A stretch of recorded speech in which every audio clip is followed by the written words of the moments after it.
10 दिवसीय प्रवचनमाला में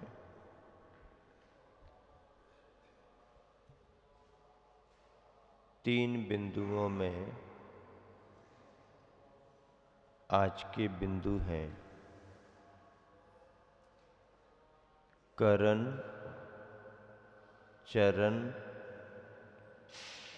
और उपकरण। कौन से तीन शब्द रखे जा रहे हैं? करण, चरण और उपकरण। करण शब्द अपने आप में एक भाव को दर्शाता है। जैन ग्रंथों में करण शब्द के दो अर्थ हैं। एक अर्थ परिणाम को लेकर के यानी भाव को लेकर के है और एक अर्थ गणितीय व्यवस्था को लेकर के है। गणितीय व्यवस्था की चर्चा अपन जब करते हैं तो आचार्य समंतभद्र महाराज जी का रत्नकरंडक श्रावकाचार्य याद आता है। रत्नकरंडक श्रावकाचार्य में सम्यक ज्ञान के प्रकरण में 4 अनुयोगों की बात आई है। उन 4 अनुयोगों में एक करणानुयोग भी है। क्या? करणानुयोग भी है। करणानुयोग का अर्थ क्या है? चारों अनुयोग हैं। प्रथमानुयोग जिसमें पुराण पुरुषों के कथानक हों, चर्चाएं हों, भव भवांतर हो, पुण्य पाप के फल दर्शाए जाते हों, तीर्थंकरों के कथानक, ये प्रथमानुयोग है। द्रव्यानुयोग में 7 तत्व 9 पदार्थ आदि आदि की चर्चा, रत्नात्रय की चर्चा आती है। चरणानुयोग में गृहस्थों के योग, श्रावकाचार क्या है, घर में रहने वाले गृहस्थों की चर्या कैसी होना चाहिए, मुनियों का मूलाचार क्या है, मुनियों की दिनचर्या क्या होती है, ये सब चर्चाएं जिन ग्रंथों में आती हैं वो चरणानुयोग के ग्रंथ माने जाते हैं। करणानुयोग के ग्रंथ को लेकर के आचार्य समंतभद्र महाराज जी ने कहा, लोकालोक विभक्तेर युग परिवृत्तेश चतुर्गति नाम च आदर्शम्यो तथा मति रवैति करणानुयोगम च। जिन ग्रंथों में लोक और अलोक के विभाग का कथन हो, लोक क्या है, अलोक क्या है, लोक के 3 भेद कैसे हैं, लोक किसे कहते हैं? जहाँ तक जीवादि 6 द्रव्य पाए जाते हैं उसको लोक कहते हैं। और जीवादि 6 द्रव्यों में से जहाँ पर केवल आकाश मात्र द्रव्य रहता है, जीवादि 5 द्रव्य नहीं रहते हैं, वो अलोक माना जाता है। तो लोक और अलोक के विभाग की चर्चा जहाँ पर आती हो, लोक में 3 लोकों की चर्चा आती है। ऊर्ध्वलोक ऊपर का है, मध्यलोक में मनुष्य त्रियंच हैं, अधोलोक में नारकी हैं, भवनवासी व्यंतरों के आवास हैं, मध्यलोक में ज्योतिष्क मंडल भी है। पहले स्वर्ग से लेकर के 16 स्वर्ग, 9 अनुदेश, 5 अनुत्तर, 9 ग्रहवेग, ये सब ऊर्ध्वलोक माने जाते हैं। तो ऐसे लोक में तीनों लोकों के भेदों का, अलोक का वर्णन जिन ग्रंथों में आता है वो करणानुयोग। युग परिवर्ते है, युग का परिवर्तन, युग का परिवर्तन जिसमें बतलाया जाता है वो लोक है, वो करणानि योग के ग्रंथ हैं। 6 कालों का परिवर्तन होता है, चारों गतियों का वर्णन जिसमें हो वो करणानि योग के ग्रंथ हैं। ऐसे ग्रंथों को करणानि योग कहा। करणानि योग इसलिए कहा कि गणितीय विषय है, कहाँ पर क्या कैसा, कहाँ पर क्या कैसा। तो करण का अर्थ एक गणित है, गणितीय व्यवस्था, लोकालोक की चर्चा। और करण का दूसरा अर्थ क्या है? परिणाम। करण का दूसरा अर्थ क्या होता है? अंतःकरण। अंतःकरण किसे कहते हैं? मन को अंतःकरण कहते हैं। मन का दूसरा नाम क्या है? अंतःकरण। अंतःकरण इसलिए कहते हैं कि मन अंदर अंदर से काम करता है। मन अंदर अंदर से काम करता है। हमारा हाथ क्या कह रहा, कर रहा, पैर क्या कर रहा, सिर कैसा हिल रहा, हम कहाँ देख रहे, सुन रहे कि नहीं सुन रहे, ये बात पकड़ में आती है। लेकिन इतना करने के बाद, इतना करने के साथ साथ मन क्या कर रहा है ये जल्दी पकड़ में नहीं आता। तो उसका एक नाम अंतःकरण है। अंदर अंदर का भाव मन के अंदर चलता है। करण यानी परिणाम। अपने अंदर के परिणामों को करण कहते हैं। ऐसे परिणामों की चर्चा जब भी आती है तो उसकी व्याख्या में आचार्यों ने अशुभ परिणाम भी कहा, शुभ परिणाम भी कहा, शुद्ध परिणाम की भी चर्चा की है। भावों में अशुभपना भी आता है, शुभपना भी आता है और शुद्धपना भी आता है। अशुभपना क्या है? राग द्वेष के परिणाम अशुभ है। क्रोध मान माया लोभ के परिणाम अशुभ हैं।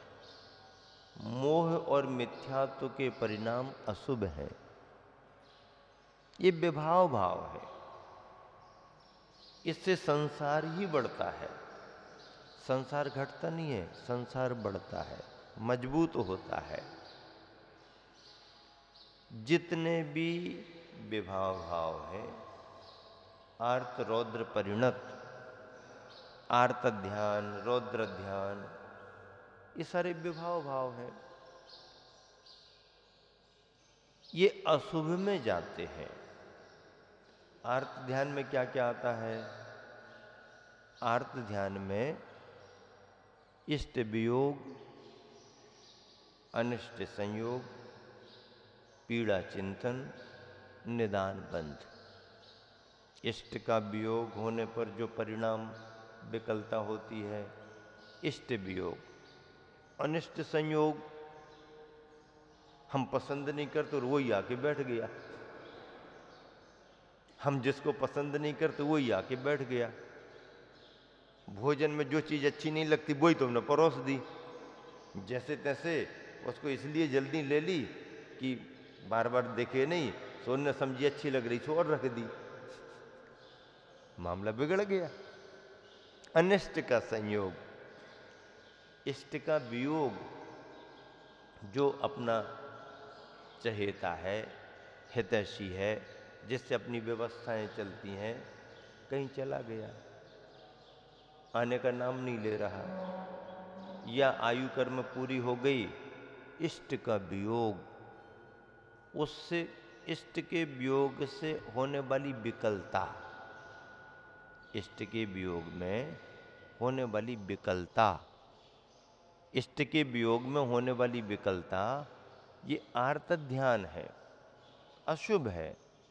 अनिष्ट संयोग में होने वाली विकलता, अरे यार जल्दी जल्दी चला जाए, जा ही नहीं रहा, तो ये आर्त ध्यान है। एक बार ऐसा हुआ, एक उदाहरण याद आ गया।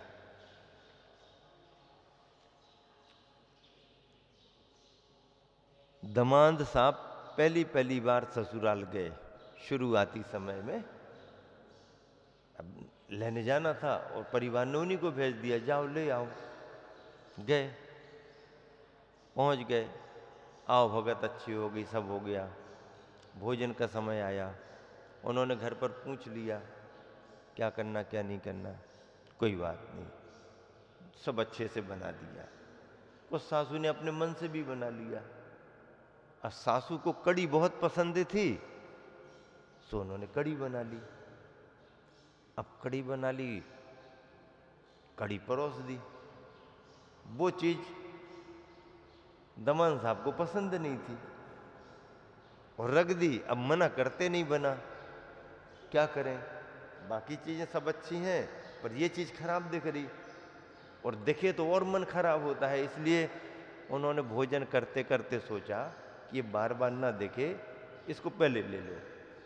खाई पी ली, कटोरी रख दी। सासू ने दूर से देखा कि मामला जम रहा है, अच्छी लगी, उन्होंने और कटोरा भर के रख दिया। अब और मन, क्या कहें, कुछ मना नहीं कर सके। जैसे तैसे खा पी करके फिर कटोरी खाली करी और रख दी। सो उनको लगा कि ये तो इनकी प्रिय है, सो और भर के रख दी। अब 3-4 कटोरी रख दी और जैसे तैसे उनने सोच करके कि अब बैठ गई सासू पास में, पूछने लगी, और लाला जी अपन कितने भैया हैं? क्या पूछने लगी कितने भैया? वो 5 भैया थे। कितने भैया थे? मन में गुस्सा तो बहुत आ रही थी, लेकिन अब क्या करें, पहली पहली बार आए, मामला बिगड़ न जाए। तो पूछने लगी कितने भैया हैं अपन? अब थोड़ी सी गुस्से में आ गए, कहने लगे सुनो, अभी तक तो हम 5 भैया हैं। कितने? अभी तक तो 5 भैया हैं, एक कटोरी कड़ी और रख दी तो 4 ही बचे। क्या कहने लगे? अभी तक तो 5 हैं। कितने हैं? 5। अभी तक तो 5 हैं, एक कटोरी और यदि तुमने रख दी ना, बस 4 ही बचे। अनिष्ट संयोग, मन नहीं है फिर भी करना पड़ रहा है, तो मन में जो विकलता आती है वो आर्तत ध्यान माना जाता है। पीड़ा चिंतन, तकलीफ हो रही है, बार बार उसी उसी में अपना मन लग रहा है, उसी उसी में अपना ध्यान जा रहा है। तकलीफ की तरफ ध्यान तो जाता है, लेकिन बार बार उसी में लगे रहें तो फिर हमारे परिणामों में विकलता आती है। तो उसको भी आर्तक ध्यान कहा। निदान बंद, हमने ये किया है, हमें यही मिलना चाहिए, इसका जो भी पुण्य हो फल हो हमें ऐसा मिलना चाहिए। और सांसारिक कोई भी वस्तुएं हमारे लिए अनुकूलता बने, परिवार अच्छे से चले, किसी तरह की कमी ना हो, तकलीफ ना हो, इतना हमारे को मिले कि अपना भी चले और हम दान पुण्य भी करते रहें, ऐसी भावना करना निदान नहीं है। ये तो प्रशस्त भाव है। भाई परिवार वंश नहीं चलेगा तो धर्म कैसे चलेगा, ये भावना की। इस तरह से ये आर्त ध्यान। रौद्र ध्यान क्या? हिंसा करते हुए हिंसा के कार्य करके आनंद मनाना, हिंसानंद। चोरी आदि के कार्यों में लग करके उसमें आनंद मनाना, चोरी आनंद। झूठ बोल करके लोगों को ठग करके धोखा दे करके फिर बहुत आनंद मनाना, ये चौरी आनंद है। परिग्रह को जोड़ जोड़ करके खूब आनंद मनाना, परिग्रह जोड़ना पड़ता है, जुड़ने पर खुशी होती है, मेहनत सफल होती है, आमदनी होती है, वो बात अलग। लेकिन बिना दान पुण्य की तरफ ध्यान दिए, न खा रहा है न खाने दे रहा है, और जोड़ जोड़ करके खूब आनंद मनाना, ये परिग्रहानंद रौद्र ध्यान है। ऐसे रौद्र ध्यान और आर्त ध्यान ये अशुभ ध्यान माने गए। धर्म ध्यान शुभ है, शुक्ल ध्यान शुद्ध है, आर्त रौद्र ध्यान अशुभ है। इन परिणामों से संसार बढ़ता है, संसार की स्थिति बढ़ती है, कष्टदायी दुखदायी बनते हैं। तो आर्त रौद्र ध्यान अशुभ है। शुभ क्या है? धर्म ध्यान, आज्ञा विचय, अपाय विचय, विपाक विचय, संस्थान विचय, ये धर्म ध्यान है। दान का भाव, पूजा का भाव, नियम संयम पालन करना उसका भाव, गुरुओं के प्रति बहुमान करना, आदर भाव रखना, ये सब शुभ भाव है। दान देने का भाव, अभिषेक शांति धारा, स्वाध्याय करने का भाव शुभ है। जिन वाणी को पढ़ रहे हैं, भगवान की भक्ति कर रहे, पूजा करे, आरती करना, देव सास गुरु की पूजा करना, आचार्यों की पूजा करना, ये सब शुभ भाव हैं। विषय कसायों से बचने वाले भाव शुभ भाव माने जाते हैं। ऐसे शुभ भाव और शुद्ध भाव, शुक्ल ध्यान में रहने वाले शुद्ध भाव।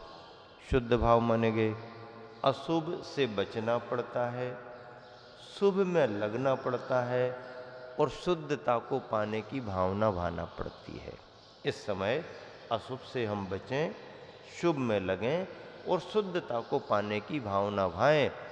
यह करण यानी परिणाम हमारे अंदर के हैं, जिसमें अशुभ से बचना, शुभ में लगना और शुद्धता को पाने की भावना भाना करण है। अगला बिंदु चरण है। चरण किसे कहें? चरण किसे कहा जाए? शरीर में रहने वाले अंगों में पैरों को चरण कहा जाता है। पैरों को क्या कहा जाता? पैरों को क्या कहा जाता? चरण। और अपने पैरों को देख देख करके अच्छे से रखें। अपने पैरों को देख देख करके अच्छे से रखें। रास्ता कैसा भी खराब हो पर हम अच्छे से चलें। रास्ता कैसा भी खराब हो पर हम अच्छे से चलें, इसका नाम क्या है? चरण के साथ जुड़ा हुआ आचरण। इसका नाम क्या है? चरण के साथ जुड़ा हुआ आचरण है। आचरण चरणों से जुड़ा होता है।